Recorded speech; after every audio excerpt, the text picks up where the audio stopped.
Welcome back, everyone. I'm Halima Sharif, your host and producer for Anything and Everything, the internet based show which acknowledges that everyone has a story.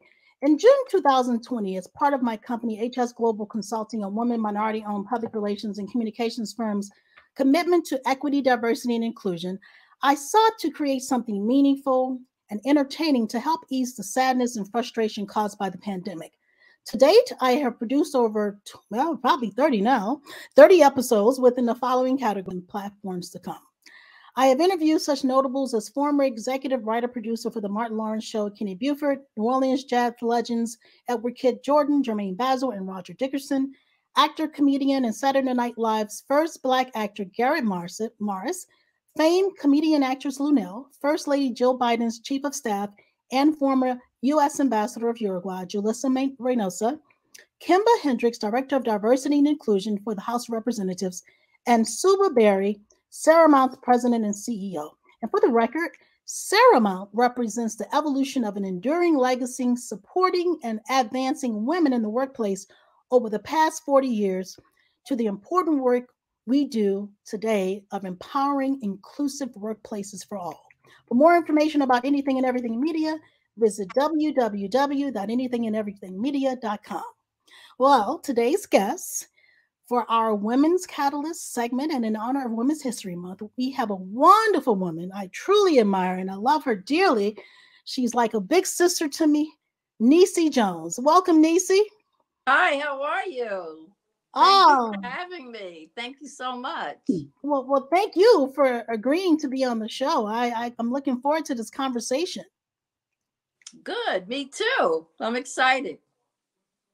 Denise Jones, also known as Neecy Jones, is a spiritual minister, professional, international speaker, and the founder of Pain to Peace speaking events. She's a strong advocate for the sisterhood, women supporting women, with the purpose of being no woman should ever feel alone, no matter her situation. She is a spiritual minister with a Bachelor of Divinity degree who has worked 20 years as an addiction and mental health counselor. Neecy is a healed domestic violence and Me Too survivor, as well as a recovering drug addict with 34 years clean.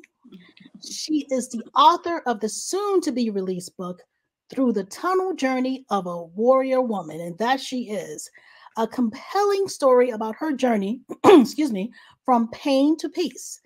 Neecy loves music, often using it as a soothing tool to help those she serves. Visit her website at Neecy Jones, that's NeecyJones.com. Leave a comment of how she can help and information about her speaking events. Once again, I'm so happy to have you. Thank you so much. I'm excited to be here. To celebrate Women's History Month is just something that touches my heart because we need to be celebrated. We deserve it. We surely do, 24/7. Yes. So tell us about Neecy Jones. How would you describe yourself to those who don't know you? I would describe myself, I am a warrior woman, and I don't say that from ego, and I don't say that because it sounds good. I am a warrior woman because I've had to fight the battles that many millions of women have to fight to survive. I had polio as a child, and I walk with crutches and have deformed legs. However, that has been the easiest challenge in my life. There are other things that were took priority um, that I had to really fight to overcome. So having polio and all the medical things I went through, that was easy for me. As a child, I that became easy. The other things in my life were not so easy. I grew up in a family of wealth, however, extremely dysfunctional. Mhm. So that is the catalyst of me becoming a warrior woman, um, becoming a drug addict, surviving domestic violence and sexual abuse. So I'm a warrior woman. Yes, Yes, you I are. am. You and I definitely teach are. and I teach other women to become warriors for their own selves. I Oh, teach yeah. women to use their voices. Yes. You are so right. And I mean, not just because it's Women's History Month, but we're women 24/7. We can't stop, and That's I right. mean, Yeah. it's a part of our being, but at the same time, it's also a part of our strength. And Yes. that warrior component is so important because of the different challenges that we face as women. Yes. Not taken away from any other gender, but No. for the most part, women endure quite a bit. And unfortunately, even when you think about us in the workplace and other settings, we're looked upon differently.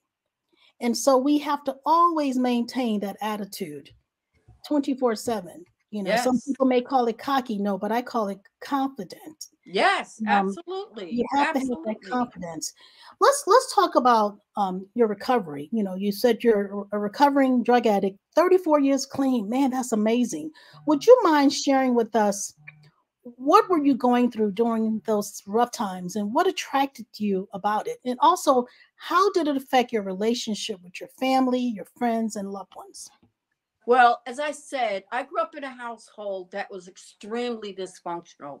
I will call it the twilight zone. I grew up with my parents. Not only did they fight, they would tear up the whole house on a regular basis. I mean, TVs through windows, all kinds of things. And my siblings and I would be huddled in the bathroom, just holding on to each other as we heard what sounded like a war outside to us with screaming and yelling. And the police would be always be the ones to open the door. Now, I'm 70 years old, so this was in the 50s and 60s. And back then, domestic violence was something that women were not on, they were not really dealt with the way that it should have been. Because my father was a homeowner and he had a good job, the police would just take him out to cool off and then he'd come back. And this would happen on a regular basis. This was the setting in a regular basis. Hmm. So I had no tools, no life skills were taught to me. The only thing that was taught to me was fear, and survival. I grew up at when I was 17. I got a good job. I graduated from high school. I got a really good job. I moved out and I moved into the arms of a horrible situation where I was with this man who used to beat me all the time. Hmm. And I didn't know anything. I just didn't know anything. Um, I had a child. This man was the father of my child, and I literally had to leave there to save my life and her life. After that, a few years after that, I had my child. I met a wonderful man, and I'm leading somewhere with what I'm getting ready to say. And you know the man, Yes, we do. my late husband. Uh, so we got together. Good man. He was good with my child and me. As time went on, we built our lives up. We got a home, we had a business, and all of that things. Now that's surviving. I'm an advocate for healing. I was only a survivor. And what Yes. I mean by that, okay, all of the other stuff, I was not in that situation like a lot of women, and they Mhm. go on to live their lives. The trouble with that is, I call it the invisible mask of secrets and silence. We Mm. don't talk about it, we don't tell anybody, but it's still inside of us. And that's where a lot of women, that's where trauma lives, and Yes. many women, and they just go on. But for me, what happened is, I was in the music business with my husband and everything seemed to be going okay, and then all of a sudden, all of those feelings that were there from my childhood, from my younger years, they just rose up to the surface inside of me. I Hmm. compare it in my book like a double barrel shotgun look facing me in my face. And all of a sudden, this anger and all of these feelings, this rage, just grew inside of me because I had no healing. And that's when I started using drugs to numb that pain. But it didn't know, we think it might, and it's not just drugs that people are addicted to soothe themselves, because that's what we feel. We're trying to soothe ourselves. There's all kind of addictions that people have: Yes. food, sex, shopping, gambling, all kinds of addictions, but mine was drugs. And what I thought was helping me with my feelings of my childhood actually became a monster. And it became a monster. And I have to credit my late husband, because we had two children, of holding the family down. And it got bad within a short period of time. It got really bad. And I actually thought he was going to leave me. One day he took the kids. And I'm like, oh my God, that's it. He's leaving me. But he came back. And Mm. what he said to me, I said, are you leaving me? He said, no. He said, my job is to protect you. We're Wow. going to get you some help. And I went and got help. And that's the best thing I ever did, was go get help, because the help that I got, I went for an assessment. I'm going to be real vulnerable right now and Yes. very transparent right now. I was beat down, and I went for an assessment, and I was very honest with them because I was so beat down. And they told me, you need to be hospitalized immediately. Mm-hmm. And they said, you are a danger to yourself and everybody else around you. And I cried because I never saw myself that way. But they were right. And I was hospitalized. I was put into a psychiatric hospital for 30 days. Um, that was to stop me from using. And I'm going to say this, and maybe some of your audience can identify with Yes, it. please. People get clean all kind of ways. I needed to be taken out of society for 30 Mm-hmm. days. I Mm-hmm. needed to be where I couldn't get out to get anything. So that was the beginning for me.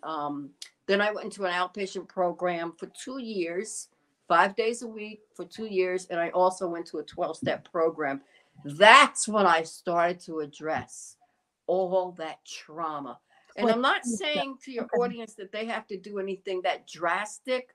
Maybe they do, maybe they don't. But what I am saying is, when you experience trauma of domestic violence or sexual abuse or anything of that nature, unless you deal with it, talk about it, go for help with it, it didn't go anywhere. The That's wounds are still there. They're gaping wounds that are in there. So over a period of time, I addressed a lot of the issues, and it was not easy. That Michael Jackson song, Man in the Mirror, right. Mm-hmm.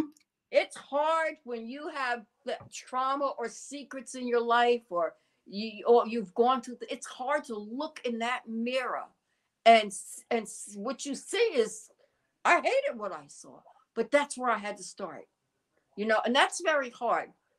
I am blessed also.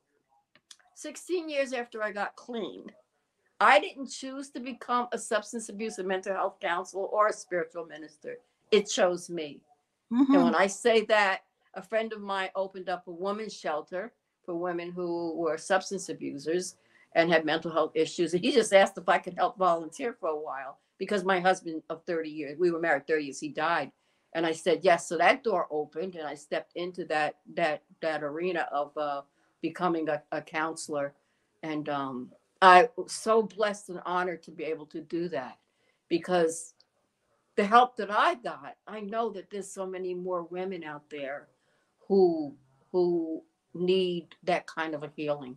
And I'm honored. I am so honored that I am able to help women heal from whatever they need to heal or they want to heal from.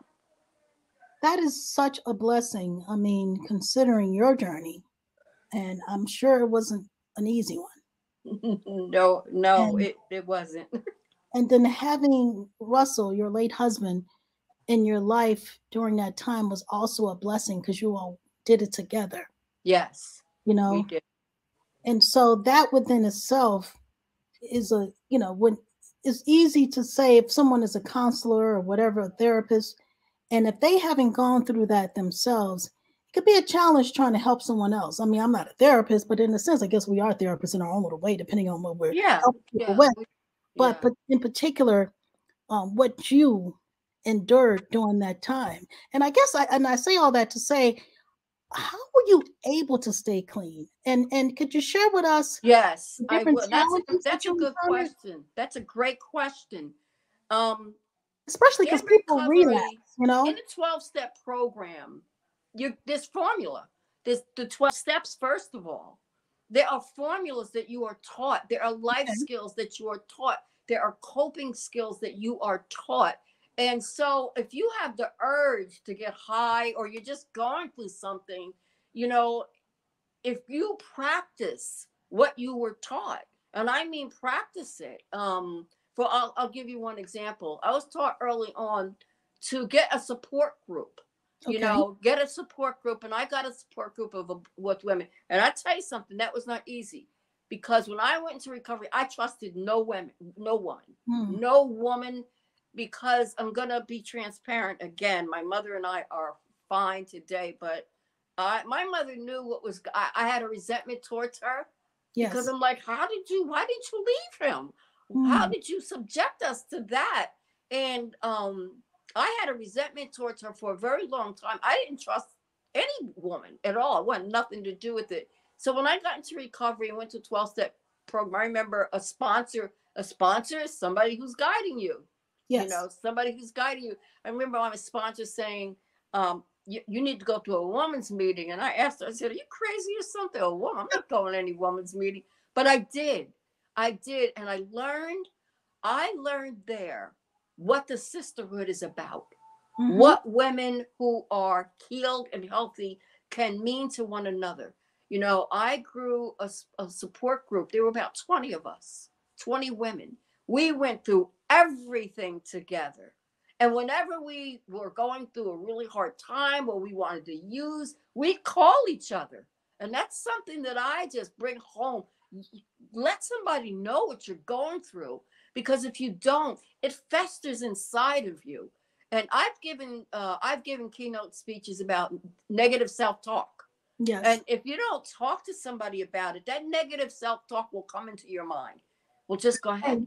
Just go use it. Just do that. So we're encouraged to talk to people. We work steps, which helps us to understand ourselves, um, our relationship with a power greater than ourselves. One of the things I chose to become is a non-denominational spiritual minister, Okay. because I help people of all religious backgrounds, all denominations. I didn't want that to get in the way of helping people.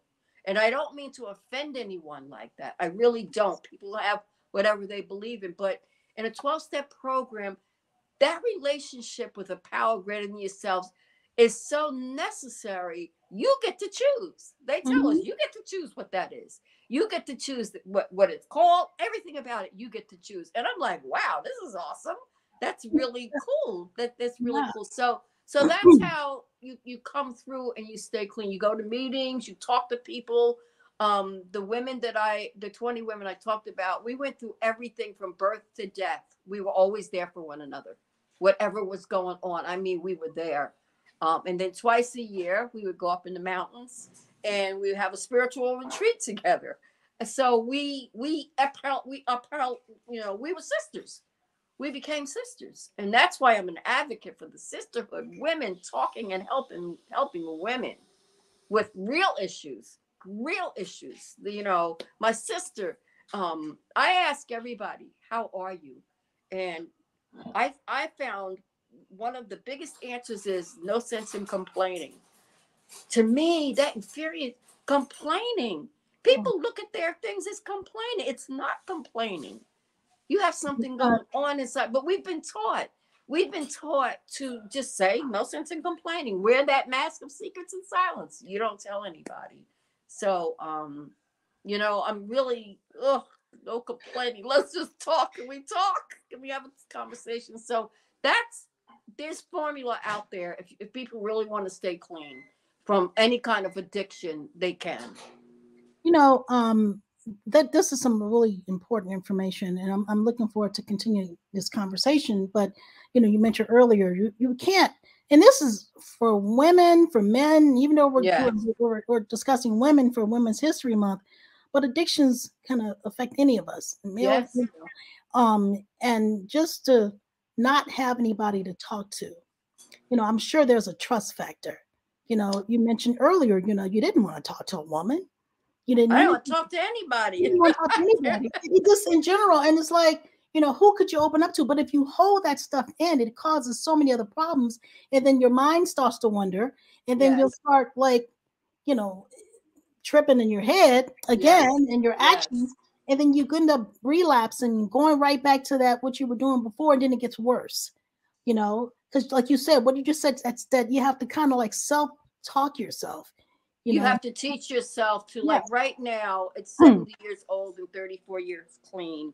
That negative self-talk tries to infiltrate my mind, but I Man, recognize it right away. Before, man, it would go on and on, and like, you're not nothing, you'll never be anything, you're lousy, you can't do that. But now, when it comes into my mind, I yeah. immediately recognize it and say, hit the road, Jack. Not Hit not the here. road, Jack. That's right. And I'm Not here. sure you still go to a lot of those meetings. I mean, that's another I fact. do. I do. I go to meetings for myself, but also there are a lot of new people coming. One of the things I love about a 12-step program, the most important person always is the newcomer. Mm. They are at the top. Everything that is done in a 12-step program. The 12-step program I go to is Narcotics Anonymous. On a world level, everything is about that newcomer walking through that door. So I go for myself, but I also go to give back. I'm a believer in giving back, and I'll tell you for several reasons. But at 70 years old, I live a very peaceful life. I have a great life, Oh yeah. and I could have just said, "Well, okay, I have a peaceful life, and that's the end of it." But I can't do that. I won't do that. There's too many people out there suffering. Yeah. There's way too many people. And if I got what I got, I want to help as many people as I can find their own peace. I had That's a client one time, sweet little old lady. She was 60 at the time. She had served 15 years in prison. She killed a man who raped her, and they sent her to prison. man. And she was the sweetest person. And as her treatment, because I worked in the treatment part, Okay. of the, and towards the treatment, I asked her, I said, what do you want from life? What do you see? She said, I want a little studio and be able to cook some oxtails. That was her piece. Everybody's piece is different what they look like, but whatever anybody's piece, I can help people achieve the peace that they're looking for. I know the way. And I'm not being cocky, I'm not being Right. arrogant. I worked my butt off to be able to say that. I really have. I can help people. You can, I can. and I'm not a recovering addict. I mean, well, once upon a time I used to like eating a lot of stuff, and I still do. Mhm. Mhm. Curtailed that a long time ago, but you've been very helpful to me, just in, Oh, in thank different you. settings, and I want to bring that point up because, you know, folks will probably think, okay, you only need to talk to Neecy about drug addiction stuff or something. It could be anything. You're a woman. I'm a woman. Yes. We, certain people can relate to others, whatever the situation may be. I could be talking to you about a career. I could talk about somebody getting on my last nerve, Yes. you know, Exactly. but you have a way of offering a sense of insight and a way of looking through the lens in a way that I may not have looked through it, or a way someone else didn't look through it. I'm glad you Because you said look- that. I'm And glad. that's That's a true. good point.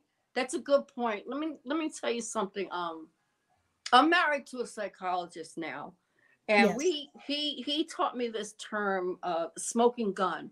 I Mm-hmm. worked with women in recovery. I mean, these women lived under bridges and were prostitutes and horror stories, and they were scared. And because I was a spiritual minister and didn't have the credentials of the rest of my colleagues, I was able to go to the owner of the facility. First of all, when I would get a new client, she's scared. She doesn't know me.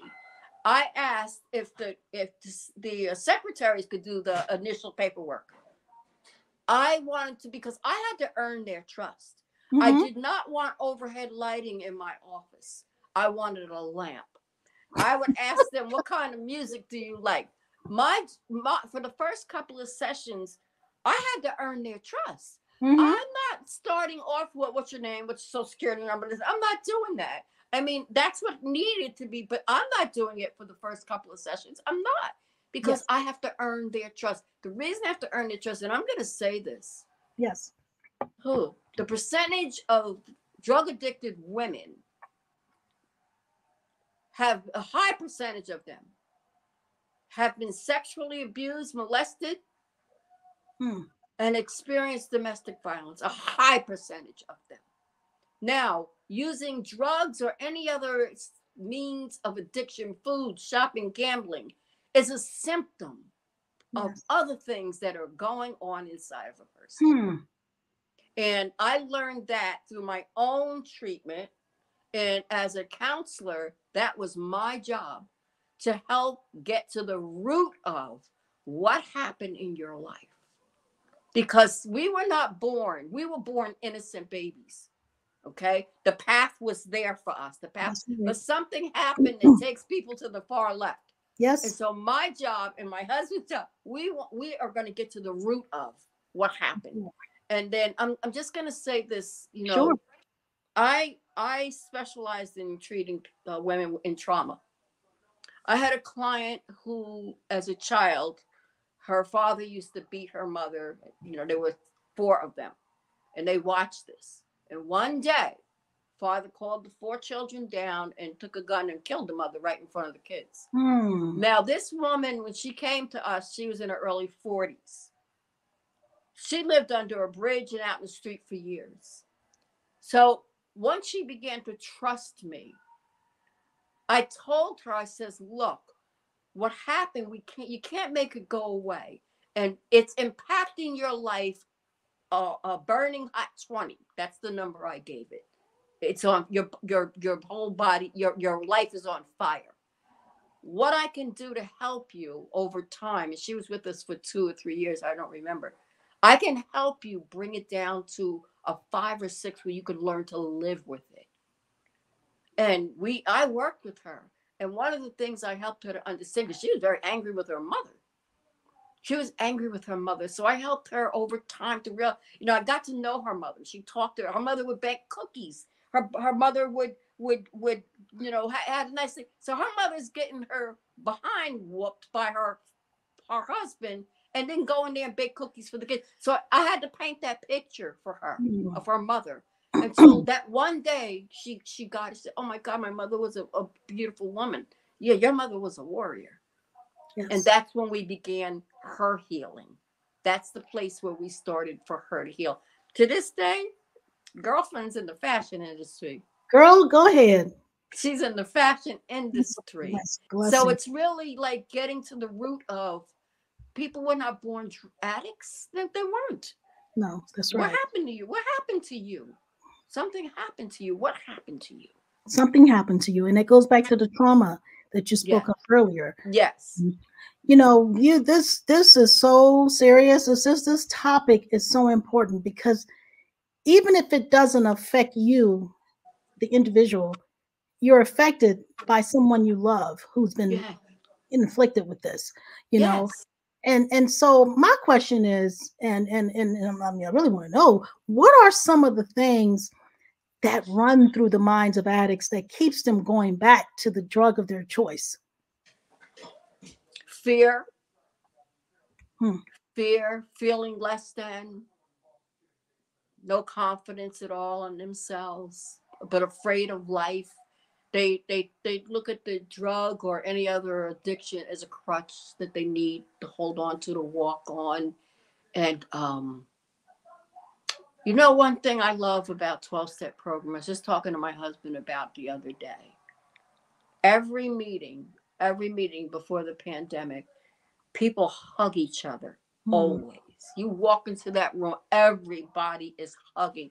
The love, the unconditional love that is given back and forth is so important. And that's what a lot of people who are addicted, they need love. Yes, they do. They really need love, because whatever happened to them, I'm going to speak for myself. I had a therapist when I got clean. She was awesome. And 6 or 7 months down the road, she told me, she said, you're a hard nut to crack. I'm like, what are you talking about? She said, you put your armor up around you so quickly. She says, and every now and then you let it down for like a split second. She said, I knew I had to get in there. But you had that armor of protection around you because they've been hurt. People have been hurt. They're hurt. That's right. And they're not allowed to talk about it. And they're not allowed to cry about it or get angry about it. And can you imagine you went through some kind of trauma in your life and you just carry on, and you weren't allowed to talk or cry or get angry or anything. You sucked it up and just kept it moving. But that pain didn't go away. No, it's still there. It's still there. And that's what can turn toxic. And that's what happens. People do not want to feel what's there. And that's where the drugs and the alcohol come in. I know for me, that was the case. I didn't want to feel all this pain of what had happened in my life. I did not want to feel it until I had no choice but to feel it, because my life was so unmanageable and out of control. Wow, that says a whole lot, because it actually it leads me to the next question. I keep going back to trauma, because I keep hearing trauma. And so let's briefly talk about that trauma. And in particular in your early life, more so touch on how being a drug addict is usually a symptom of other things like you mentioned earlier. So I want to go more into that have taken place in a person's life. All right. I'll give you an example of when I was with my daughter's father, and he beat me and I had to leave. And I had nowhere to go except back home to the dysfunctional family. Now, I had a good job while I was carrying my daughter, and I was buying her a crib, clothes, everything the baby would need. So I had my baby, and my mother came to pick me up. I remember that day very clearly. It was snowing. It was cold out. And we walked in the door, and my father had chopped up the crib, ripped up the clothes, cut up the clothes. Everything of my babies was destroyed. Everything. Yeah. My first baby. And my mother took me out of there immediately. But this is just a form of trauma. There was much trauma in my life of that level. Yes. There was much trauma of that level. So unless you have a healing of that, it can destroy you. It can destroy you through a lot of different means. Because that pain, that fear, that anger, and I'm not talking about anger, I'm talking about rage. My anger came out as rage. It's there. You might have gone on as I did with your life. You might have gone on, but you still have all that negative energy inside of you. Yes. And that's why I'm an advocate. I applaud everyone who survived it. I applaud you. But please go further in your life. The reason I live a peaceful life today, because I went on to get a healing. And like you said, it wasn't easy. I had in that psychiatric hospital what they call psychodrama. They learned about my family. And then that one day, they played the part of my father. They played the part, and they pushed me until I just like exploded. But this was a lot of anger and rage and stuff just coming out. Another instance I will say for my husband. My husband is a psychologist who specializes in sex offenders. And he worked in a sex offender prison for many years as a psychologist. And he had an inmate who molested his daughter for many years. And the daughter was working with a therapist. She was like 13. My husband got together with the daughter's therapist and said, let's help this girl. And they had the girl, with her permission, she did a video. And she was able to express to her father how she felt. She was able to express to her grandparents, because they stood up for her father, knowing what he was doing to her. She told everybody how she felt. And when I watched that video, I said, that girl's going to be okay when she grows up. She got it out. She got it. Exactly. I was getting ready to say she got it out. She got it out. And that's She what you got have it to out. do. You have to give people, the state where I live, there were rules against me revealing that I'm a recovering drug addict to my clients. I told them I will not abide by that. I Yeah, will not. I will not. good for I you. says I would be a hypocrite if I would be helping people and I cannot tell them that I am in recovery, because I'm going to tell you something. In 20 years, I can't tell you how many times I heard my story coming down. It was their story, but it goes my story coming out of their mouth, and I can't tell them that I can identify Yeah. with that. You, No, you don't want to feel like a fraud. Exactly. no, Yeah. no. So Yeah. I told the owner, look, you can fire me, but I'm not. I'm just not. I'm not. I used what I learned in my own recovery. A lot of what I went to school, I went to classes to become a spiritual minister. I did, but I learned what I learned in my recovery from the outpatient program, from 12-step meetings, and I applied them to my counseling skills. You have to. Many people talk about speaking their truths. They talk about it so lovely and so all 24/7, but a lot of them don't do it. You know, No, and no, a lot of folks talk about being transparent, but a lot of them don't do it. I think it's just a bunch of no, talk. But with you, I can tell you for sure, and I'm not just saying this because we're on the show. no, You have no. I have a always been, purpose. I have a yes, purpose. I'm 70, but I still have a purpose left. that's right.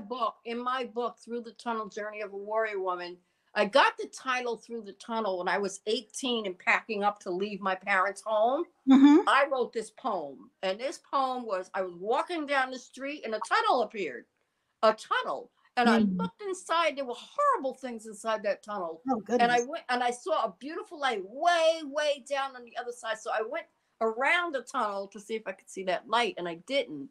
And I came back, and this voice told me, you can get to that light, but you have to go through this tunnel. And Mm. I was afraid of that poem. I put it in a box. I never let anybody see it until in early recovery, my therapist, I let her read it. And she Mm. told me, she said, you lived it. I Yes. came through that tunnel. I know the way. So in my book, Through the Tunnel, I am very honest and very transparent, Yes. because I want to help people. I am blessed. When I Yes, say you I are. have a peaceful life, I do, but I am so blessed. I want other people. It's Yes, you do. possible. It's possible to go from pain to peace. It is possible. I'm Yes, it not is. saying it's easy. I'm not saying it's easy at all, but you can. Yes. You can do it if you really want to. You can do it. So from pain to peace, and we're going to get to that. And I want to talk more about your book, but let me before I even go there, Mm-hmm. let's talk about Denise Neecy, the mother, the grandmother, the sister, the friend, the counselor, and the warrior woman. That's a lot. Hearing Uh, you say it, I'm like, that's a please. lot of roles. But you know what? Think about it. As women, how Yeah. many darn titles and roles do we have? Oh my goodness, we have so Literally, many, so many.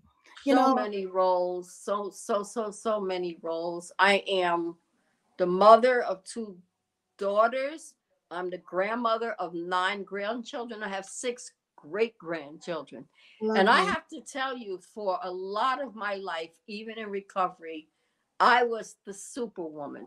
I had a friend who used to tease me whenever my kids were needed me or they were going through a hard time. My friend used to say, "Dun da da da." That meant you got your cape on. You got your superwoman cape on. I'm Oh going. goodness. I'm going to rescue. But there was something missing. There was something missing there for me, taking care of me. Yeah. I'm taking care of everybody else, but am I really taking care of me? No, we got Not first. to the Yeah. level that I do today, but this is something that I talk to women about. You know, we're there for our families, we're there for our careers, our positions, we're there for all of that. But are you there for yourself? Like, I'm working with this client right now, and she has 2 young boys. Her husband, he has PTSD from the war. He went and told them he was going to go home and kill them all. and they arrested him, and he's out, he's got an ankle on, they not supposed to be together, and she had to really step up to the plate to keep the boys and stuff going. So the court said a month ago he could have overnight visitation. Okay. And you know what I told her? What are you going to do during that time? What are you going to do for you? That's right. What are you going to do for you? And Yes, the first weekend, she was skittish because that's her babies. And I understood that. But the second weekend, I was talking to her this past weekend. She did her hair. She took a bubble bath with candles. And, this is something as women, we really have to do these things for us if we are going to be there for our children, our grandchildren, our families, our jobs. We must take care of ourselves. The women's meeting that I went to for 16 years, when women came in with young children, we put our money together. It was in a church basement. We put our money together. We hired young girls to watch those kids in the back while the mothers shared. And this is what the sisterhood is about. My sister, what can I do to help you? My sister, what can I? And it doesn't have to be grandiose either. It can be something, anything to help. That we help each other. So that's neat. That's Neecy, the woman, the wife. I have been blessed with my first marriage. My daughter's father was a disaster, but after that, I'm gonna tell you something. I said I'm not gone. There ain't no man gonna ever put their hands on me again. I know that's right. And I have been blessed with a wonderful marriage for 30 years. He's a great guy, and this one right here is a great guy too. So Denise, the person, the wife, the mother, the grandmother, the great grandmother. I'm learning to mind my own business a lot with my kids. I know it can be difficult sometimes, It can be. When I'm talking to them, I'm talking to myself, and I'm like, no, you don't need to respond to that. No, you don't need to ask that question over there. Being a mother never turns off, even when you're trying to mind your business and stay in your lane. No, it does not. It does not. That's why, as women, we have so many roles that we have to take care of ourselves. And that's what I was talking about, that spiritual retreat that we went on up in the mountains. Oh, yeah. Faithfully. Every spring and every fall, faithfully, I went on there. Didn't miss once for 25 years. Those retreats and those girlfriend trips are so important. I remember a couple of years ago, my oldest son, youngest son was cracking me up. And I went to Singapore, and then I went to Thailand, and then I went to New York. But before I left, it was all in like 1 month. Okay. Before I left, I've sat there and fixed dinner for the whole family. And then, mind you, I'm traveling like a cuckoo bird. I come back home and fix dinner. I'm like, what in the hell? Everybody in the house. And then finally, and then I'm like doing my work, doing client stuff. And I'm like, what in the world am I doing? But what's so funny? You become immune to that. You become immune to just being this word that's a bad word, multitasker. Yeah. We got to be careful using that word, because it's okay to be able to do these things. That's just the way we are. But at the same time, we got to take that time to ourselves.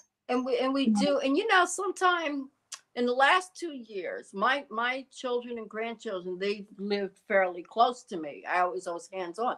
Within a 6-month period, they all moved all over the world. Yeah. They're not hands-on. But you know what happened during that time? I had an opportunity during this time, to put all my attention, an opportunity to be coached by a world-renowned speaker, an international speaker. Yes. He was my coach for last year, and I was able to put my all into it because the kids were all gone. That's right. And I tell you, in the beginning, when they all left, that was a hard adjustment. That was a real hard adjustment. But once I got with the program, and I was also able to work more on my book during that time. Yes. I want to get to that. But before I get to that, I want to ask you a quick question. Okay. Nothing is quick with us. I hear this often. I hear often that whether someone is a recovering alcoholic, drug addict, it's like once an addict, always an addict. No matter what the addiction is, you must always stay guarded. So can you please shed more light on that for the listening audience? Yes, I can. In the beginning, when I first got clean, that was intense. It had to be. It had to be the focal point at all, focus 24/7, 7 days a week. Now I am aware, but not as it doesn't have to be to that intensity because when there's danger, when Mm-hmm. there's danger in my head or anything, I recognize it a lot faster. Hmm. I Hmm. recognize it a lot faster where before that wasn't the case. Didn't know how. These are things, like I said, practicing whatever is learned in recovery. Practice, practice, practice, practice. Like 2 weeks ago, I went through something that was pretty intense with the family. I hadn't in a long time. And it really, really played in my head. It did. And it didn't come at me like, let's go get high. But if I didn't do anything, it could have. It could have. What I did that day, I picked up that phone. I was talking to people left and right. Talked to that one. I talked to that one. I talked to that one. I went to a meeting online. By the time it came to go to bed, I slept like a baby because I took care of it. You have to be vigilant. Yeah, but the more you practice, the more natural being vigilant becomes. Yes, I agree. The more natural it becomes. I want to know about your book as well as your organization, your business, and what you do. So let's talk about the book. But before we do that, I want to show some pictures. Okay. Okay. I'm going to show some pictures, and I love these pictures. Let me go in here. So this is your logo for your That's business. That's my logo, P to P, pain to peace. And I had someone really, a professional person, come to me because I spoke for him a couple of years ago at an event, and he says, "I'm going to help you with this, and I'm not going to charge you anything." And Beautiful. I was honored. But you see the fire there with Yes, the yes, spikes and stuff like that. But it gets yes, lighter, and this is this is the trauma that we talked about that people can experience. But yes. that blue, that dove is flying. That dove is the peace. The person who's in the trauma, they've come to a peaceful place. Peace is so important. And Oh yes, the it is. logo it speaks for itself. Okay, this is my favorite picture. It cracks me up too. That's the coaching I had last year. When we graduated, we did a keynote speech on the world stage. And this was the first keynote speech I did on the world stage. This was the advertisement for That's awesome. it. Thank you. And this Thank one, This is my great granddaughter, several years ago. Great granddaughter, when she was in elementary and middle school. mm-hmm. My husband and I were very much a part of her there, her Yeah, programs, and we were asked to come in quite often to speak. And it was so funny because we became a part of the school community. It was so funny because when she would introduce us, because my husband and I are very vibrant people, and well, these are my great grandparents, and even the teachers will say, "You mean your grandparents?" She said, "No, my great grandparents." So I'm speaking to a class of young girls about what are their desires and what do they want for the future, and we just talked about how they could get there. okay. This one, This is what I was doing, a domestic violence event that I spoke at, and my husband, uh, it was for women only, but I asked him if he could come because he was a psychologist, and they said absolutely. And do you know what happened that day? what happened? Oh boy. Before this began, these two women came up to me, and they said they had been raped the night before. Are you? Oh And my my husband, that was his special field. That was man! his And field. They that's were, him in the front to the left. I think I see his head in the front to yeah, the he's in the front, yeah, with the left. bald head. Well, But I'm like, I'm pointing wow, to the left, but it may be to the right for others who are yeah, watching he it. was meant to be there because I asked them, I says, okay, I explained to them who my husband was and what he did. And are you comfortable? Are you comfortable Wow. with talking to him? And he took them to the side. and he talked to them, and he saw them after that. So he was meant to be there. Little did It we was at know. the right place, literally at the right place at the right time. It sure was. And here's another one. Okay, I am what you call a celebrant. I'm gonna try to talk about that quickly. When my late husband died, we were not affiliated with any organized religion, with spiritual people. So the children and I did the funeral ourselves. And we did it the way we wanted to do it. There was no, format. We did it. And 2 weeks after that, some people from Australia came to America, and they were bringing, I told a lot of stories about his life at the funeral, and they were bringing a new concept to America of doing ceremonies where you tell people stories. And and this was new, like any ceremony. And so my girlfriend, who was at the funeral, she said, we have to go see these people. And we went to see them, and I couldn't believe what they did. They couldn't believe what I did. And they were bringing a school to America for training. And so at the time, because he died, I really didn't have the money to spend at school. My recovering people who were at that funeral, because it was very different, we honored him. They said, we already paid your tuition. Go. Man. So I went to school, and I became a celebrant where I help people create transitional ceremonies. Yes. To what they wanted them to be. And I would tell them, there's no rules here. Because they would ask me, like this one man who was not Jewish, he liked the breaking of the glass. Well, can I do that? And I said, of course you can. And I know I remember the undertaker asking me at my husband's funeral, who said you could do that? You know what I said? And this is what I'm telling you this for a reason. Sure. I told him, I don't need anybody's permission. I'm paying for this funeral. I don't need anybody's permission to do this. And this is something that it was that situation, but think about people's lives. That's right. They dictated, you can't do this, you can't do that. So when that man asked me, can we break that glass? I'm not Jewish. I said, you can do anything you want to do. Do anything you want to do. That's right. Anything you want to do. So that's what I do also. I'm a celebrant, called a celebrant. And I have 2 more pictures. Okay. This one? This is the crew. In the front, the man is Warren Inspire Ryan. He was our coach. He's from England. And this is the Fearless Speaking Academy playground. These are a bunch of us who he trained to become fearless speakers.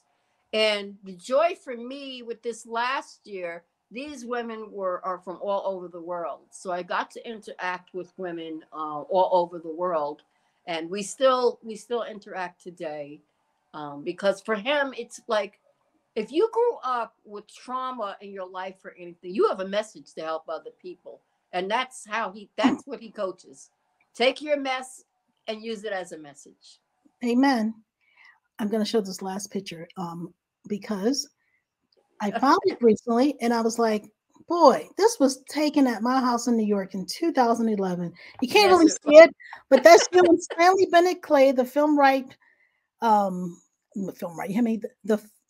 author, playwright. I actually interviewed him last year.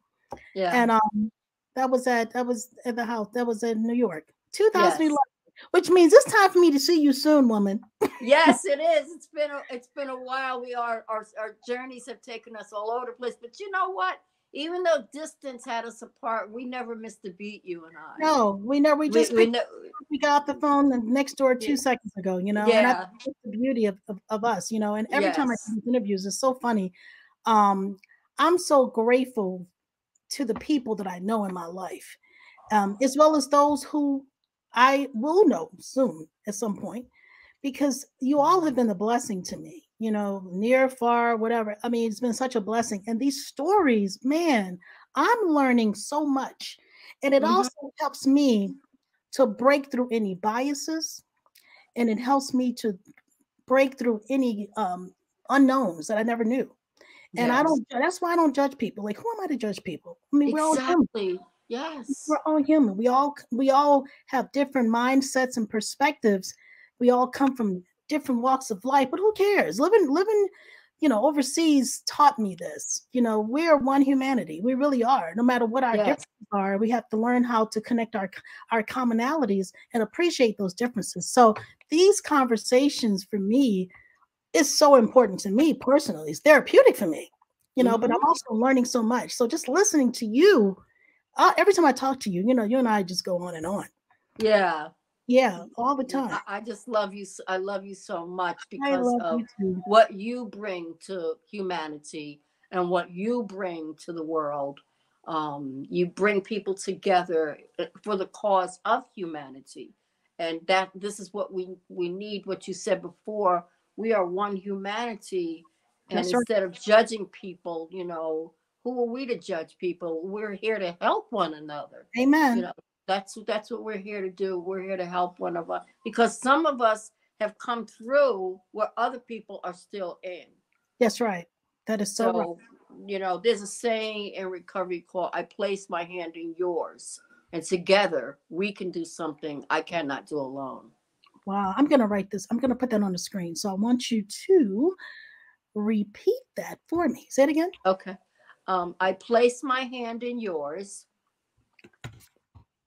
and together we can do something I cannot do alone.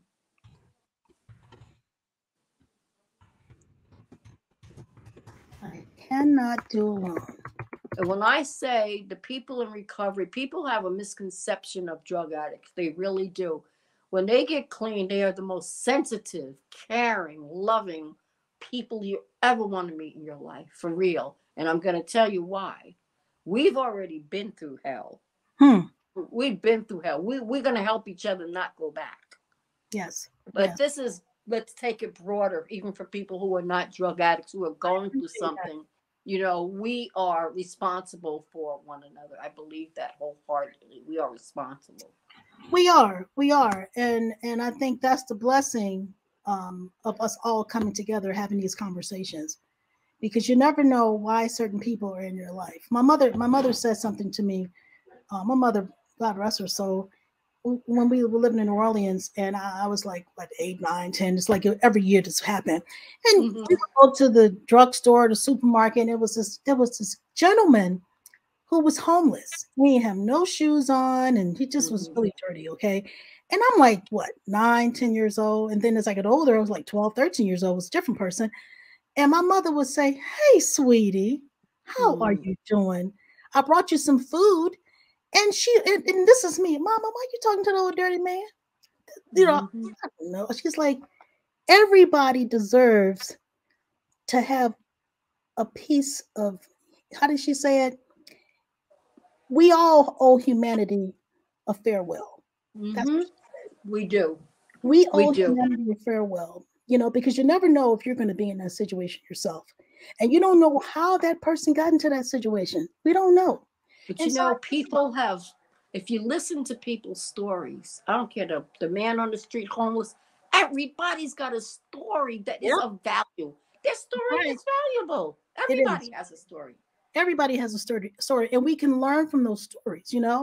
Um, I always think about that, and I appreciate, these conversations.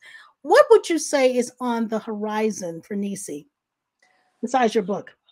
Well, my husband and I, we lived by ourselves for several years, but I miss the children. And my granddaughter, who's now 30, she just got away from a narcissistic man who was Hmm. very, very abusive to her. And she asked my husband and I if we wanted to move, get a house together with her. Oh, We said yes. We're looking forward to being with. I want to know what their world is like. The 30-year-old, the 16-year-old, and the 3-year-old. I want to know what their world well, is you're gonna like. find out for sure, especially that little 3-year-old. They're gonna show you a little something. I know. Along with that, I am It's going to beautiful. speak. I am going to speak wherever I can speak, Yes. because I have a message. And one of the things when I was taking the coaching, it taught us to be fearless speakers. And what that meant is when I am speaking to an audience, it's not about me. I might tell you my story, but it's not about me. It's about that person in that audience who has similar feelings and story that I have, that they're connecting with me, because my job is to give them hope. And he also taught us when you're speaking, you keep that ego out of it. Keep the ego out of your head. And I remember when we did our keynote speeches that day on the world stage the first time, Mm-hmm. we prepared for it. You know, we knew what we were going to say. We practiced it. But that day he says, I don't care if you guys make mistakes. Make mistakes. He said, because the audience is only going to remember 15% of what you say. They will remember how you make them feel. So you put your hand on your heart and you just go for it. So that and my book, I'm excited about my book coming out. Please, to the audience who's listening, go on my website, neecyjones.com, and let me, give me your email address, because I want to let you know when my book is coming out, and also for the newsletters that I am getting ready. So you know what? At 70 years old, I'm excited. You should be excited. I'm excited for you. One last thing I'm going to say, my legs were getting weaker as a result of having polio. Most of my life, I was like the energized bunny. But 6 months ago, I decided to take aquatic physical therapy. Okay. And I have done it. And let me tell you something, I graduated 2 weeks ago. And I always walk with crutches. I had a great therapist. He was wonderful. He challenged me. And he said, every time I challenge you, take it on. I was able to walk in that water, just holding on to small flotation device without any crutches or anything. I was doing laps up and down that pool. So that tells it's 70 years old. Everything, like you're sure anything and everything. I love. There you go. Anything and everything. Y'all hear it? Yes, it's ready. So my future is looking forward to doing what I'm doing. My husband, he teaches psychology to prison inmates who are going for their college degrees part-time. We can do what we want because we are retired and spending time with them. I love it. And I'm so excited about you moving in with your granddaughter. You guys got the grandchildren. This funding, I think that's going to be so beautiful. One more thing. What advice would you give? And I wouldn't say young women, but you work with so many people. So what advice would you leave for everybody? Any and everybody. There's something that I've done a lot of videos on Instagram as part of my coaching work last year. And I always tell people, celebrate your life, honor who you are. Yes. Celebrate I'll tell that to young women, honor who you are. Get with someone who will help you feel good about yourself. My specialty has been groups. I love running groups.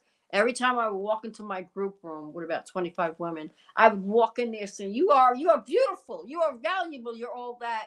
So tell yourself that every day. Tell yourself something good about yourself. Put it on the wall. Put it on the bathroom mirror. Yes, I agree. And treat yourself well. Yeah. Celebrate yourself and honor who you are. Celebrate your life, honor who you are. Yes. Yes, yes, yes. Oh my goodness. This has been such a wonderful It has been. And I thank you. I thank you from the bottom of my heart. I do. Thank you, my dear. I mean, really, really, you and I can't, I think one time you and I were on the phone for 3 hours. Yes. That's the best 3 hours I've ever had, and I mean, it's always such a rewarding experience for me. And I just wanted to share this with everyone else because you're a breath of fresh air. You really are. Thank you so much. I appreciate that. I certainly appreciate that. Thank you so much. I will say one thing I have to work on. Sure. When my publisher, we're working on my book cover. When she sent me the first draft, at the bottom, it said Neecy Jones in these big letters. And I said to her, that's too big. Make it smaller. And she said, look, I work with you. We've gone back and forth throughout this whole book. I will not change the font of that. I will not do that. And that told me a lot about myself. Sometimes I just have to say, okay, Neecy, okay, this is what you. Yes. But she just said, I'm not doing that. We're leaving it just the way it is. She said no. As we get older, we're still learning. It's wonderful to continue to learn about yourself. Hey, it is. It really is. And once again, the words can't be more true. Neecy, this has been such an inspiring conversation. But thank you. As I said, it's always the case with you.